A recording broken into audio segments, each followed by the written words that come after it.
Assalamu alaikum wa rahmatullah. Nous voici replongés dans la vie après la mort, les étapes du jugement dernier.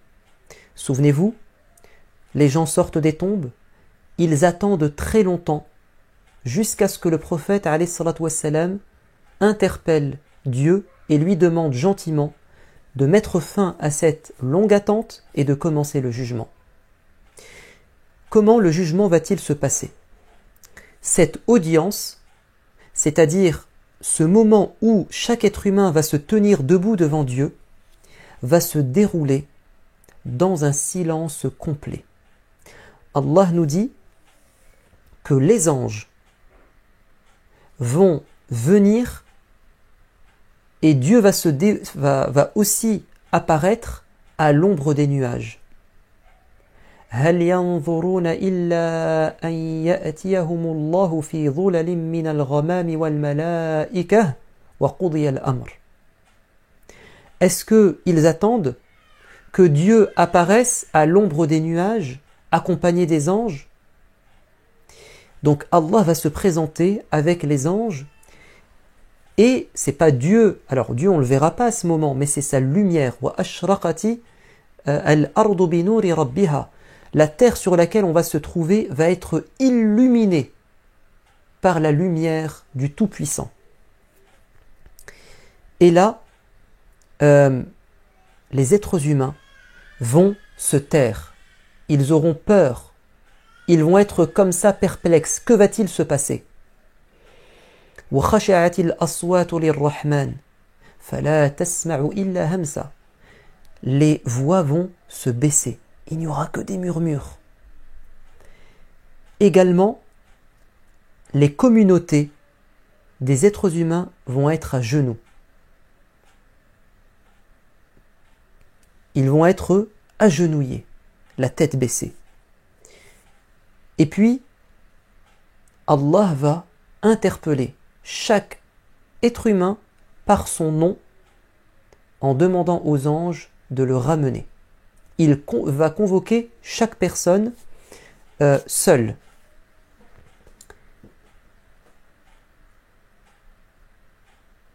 Comment ça va se passer ? Le prophète alayhi salatu wassalam nous a dit « Il n'est pas un seul d'entre vous sans que Allah ne l'appelle pour échanger avec lui en tête à tête.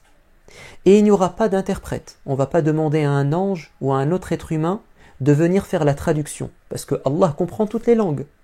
Et chacun va se débrouiller tout seul avec Dieu. Et la première des choses au sujet de laquelle Allah va nous interroger, alors nous aurons à notre droite le paradis, à notre gauche l'enfer, on verra tout cela, et on aura Dieu face à nous, et Allah va d'abord nous poser des questions au sujet de notre prière. Est-ce que tu as prié ? Est-ce que tu as fait toutes tes prières ? Est-ce que c'était à l'heure ? Est-ce que tu as bien fait tes prières ?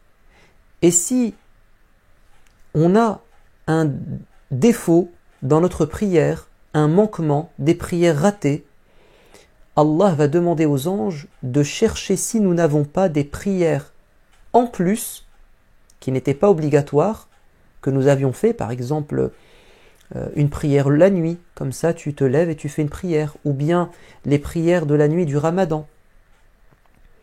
Est-ce que tu as des prières en plus afin de venir colmater ces brèches, réparer ce qui ne va pas dans les prières obligatoires? Et si ça se passe bien pour les prières obligatoires, alors tout le reste sera facilité. Mais si ça se passe mal pour les prières, le reste sera plus compliqué. Donc la prière, c'est ce qu'il y a de plus important. Allah va d'abord nous demander des comptes sur la prière. La deuxième des choses, c'est qu'Allah Azza wa Jal va nous poser des questions sur les cadeaux et les bienfaits dont il nous a gratifiés. Ainsi, le prophète nous a dit que nous ne bougerons de place qu'après avoir été interrogés au sujet de 4 choses. Ce que tu as fait de ta jeunesse, ce que tu as fait de ton argent, ce que tu as fait de ton temps, ce que tu as fait de ton corps. Est-ce que tu les as bien utilisés, bien exploités, ou bien tu les as négligés et tu les as détruits?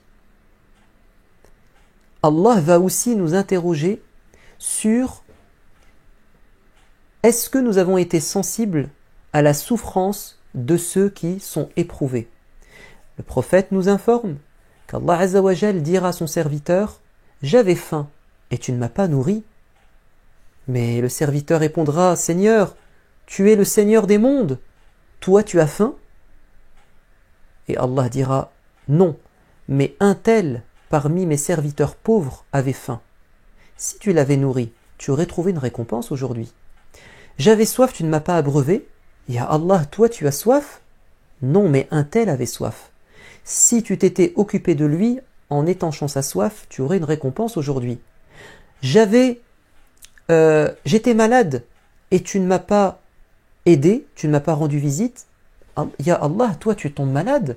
Non, mais un tel était malade. Si tu lui avais rendu visite, tu aurais trouvé une récompense, tu m'aurais trouvé auprès de lui.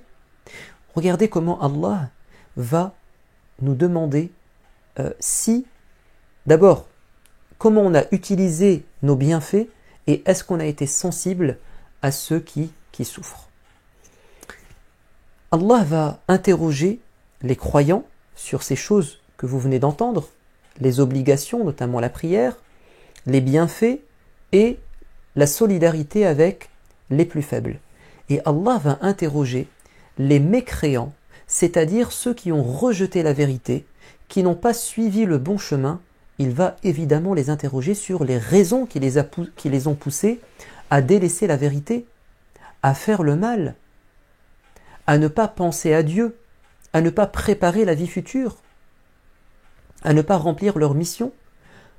Il y a un verset dans le Coran qui nous dit « Ya ma'shar al-jinni wal-ins, alam ya'tikum rusulun minkum yaqussuna alaykum ayati wa yunzirunakum liqa'a yawmikum hadha قالوا شهدنا على أنفسنا وغرتهم الحياة الدنيا وشهدوا على أنفسهم أنهم كانوا كافرين. » Allah va dire « Ô vous les djinns, ô vous les êtres humains, est-ce qu'on ne vous a pas envoyé des prophètes parmi vous qui vous ont averti de ce jour ?»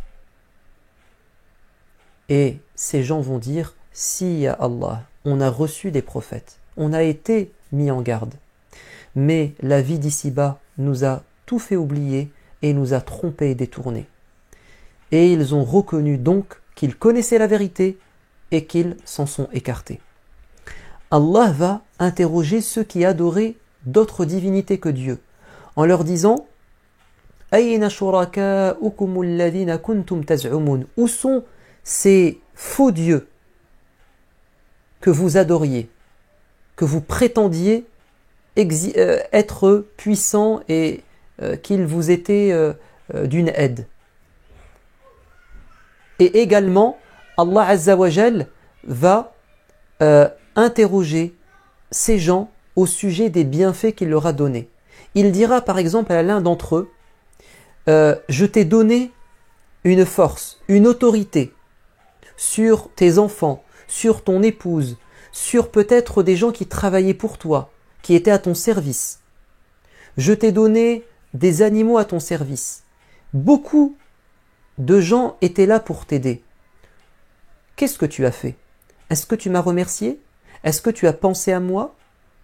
Et l'homme dira non, ya Allah. J'ai eu tous ces bienfaits et je t'ai oublié. Et Dieu dira, je t'oublierai comme tu m'as oublié. Allah Azza wa Jal va juger donc les croyants et il va juger aussi les mécréants. Mais sachez que Dieu est juste. Il ne punira que celui qui le mérite et il récompensera celui qui le mérite.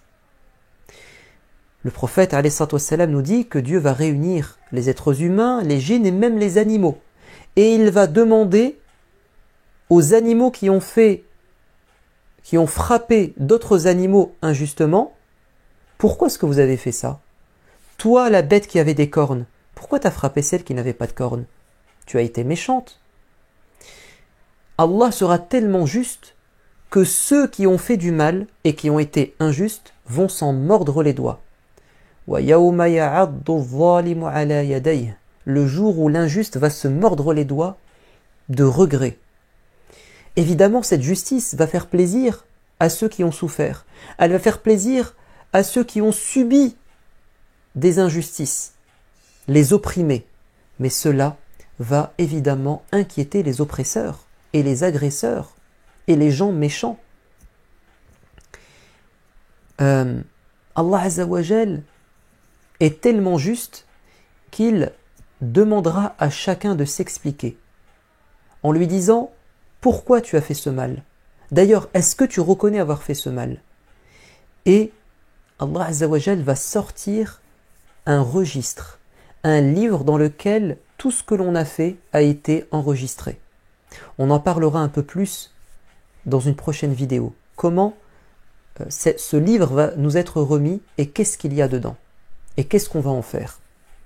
Allah Azza wa Jal va faire appel à des témoins, puisque certains, entendez bien, vont oser dire « Ya Allah, je ne suis pas d'accord, toi tu dis que j'ai menti, j'ai triché, j'ai frappé, j'ai volé. Ah non, non, moi j'ai pas fait ça sur terre, tu te trompes. » Et là Dieu va dire « D'accord, tu dis que je mens, que je me trompe, on va ramener des témoins.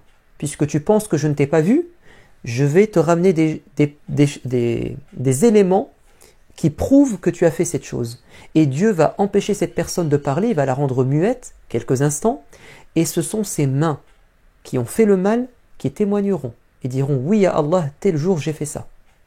Il m'a demandé de faire ça. » C'est sa peau qui va parler, ce sont ses jambes qui vont parler. Et quand Allah va lui rendre la parole, il va dire « Malheur à vous, pourquoi est-ce que vous m'avez dévoilé? J'ai fait ça pour vous protéger du feu. » Et le corps va dire « Tu nous commandais sur terre, mais aujourd'hui c'est Dieu qui nous commande. Et tu n'as pas voulu nous protéger, c'est faux, puisque tu nous as utilisés pour faire le mal. » Et voire même, la terre va témoigner. La terre va témoigner. C'est ce que Allah dit dans la sourate Az-Zalzala. إذا زلزلت الأرض زلزالها وأخرجت الأرض أثقالها وقال الإنسان ما لها يومئذ تحدث أخبارها بأن ربك أوحى لها. Le jour où la terre va raconter des informations que Dieu va lui inspirer. Elle va dire tel jour quelqu'un était à tel endroit et il a fait telle bêtise. Les prophètes seront également témoins et ils vont dire on a averti telle personne, on lui a expliqué ce qu'il devait faire, mais il a refusé. فَكَيْفَ إِذَا جِئْنَا مِنْ كُلِّ أُمَّةٍ بِشَهِيدٍ وَجِئْنَا بِكَ عَلَى هَؤُلَاءِ شَهِيدًا. Allah dit au prophète, le jour où de chaque communauté on va ramener un prophète pour qu'il témoigne. Et toi tu vas témoigner contre ceux qui ont refusé de te suivre. Et puis enfin, Allah Azza wa Jal, il va nous traiter comme nous, on a traité les gens. Si on a été méchant avec les gens, Allah sera méchant avec nous. Si on a été bon avec les gens, Allah sera bon avec nous. On va récolter ce qu'on a semé. Allah dit, soyez miséricordieux avec les gens qui sont sur terre, celui qui est au ciel sera miséricordieux avec vous. Allah nous dit par exemple, si vous aidez les gens sur terre, Allah vous aidera. Si vous cachez les défauts des gens, Allah cachera vos défauts le jour de la résurrection. Si vous soulagez la peine d'une personne, Allah soulagera vos peines là-haut. Et souvenez-vous de cette femme qui a eu pitié d'un chien. Elle avait fait beaucoup de bêtises toute sa vie. Mais comme elle a sauvé la vie d'un chien en lui donnant à boire, Allah va lui faire plaisir. Comme elle a fait plaisir à un chien, elle a sauvé sa vie, Allah va lui sauver son âme. De même qu'une femme, au contraire, elle a enfermé un chat, elle l'a empêché de boire et de manger, le chat est resté des jours et des jours à miauler, à hurler de faim et de soif, et elle l'a laissé mourir dans cette torture atroce. Comme elle n'a pas eu pitié du chat, Allah va également ne pas avoir pitié d'elle. Nous allons donc nous intéresser la prochaine fois à comment Allah Azza wa Jal va véritablement juger les gens et qu'est-ce qu'il va nous donner dans nos livres et à quoi vont servir ces livres. Avant de vous quitter, un petit cadeau qui nous vient du Coran, un cadeau qui nous vient du Coran, c'est-à-dire un verset du Coran. Regardez, c'est le verset 7 et 8 de la sourate 99. Allah dit « Quiconque aura fait ne serait-ce que le poids d'un atome de bien, c'est-à-dire un bien infime, minuscule, il le retrouvera, c'est-à-dire Allah le récompensera. Et quiconque aura fait le poids d'un atome de mal, une bêtise toute petite, Allah le verra et il retrouvera cette bêtise, à moins qu'il ne demande pardon. » Donc ça signifie que nous devons absolument faire attention aux bêtises, même si elles sont petites, et on doit faire le bien et ne pas mépriser le bien, même s'il est tout petit, insignifiant. Je vous dis à bientôt. Wassalamu alaikum wa rahmatullah.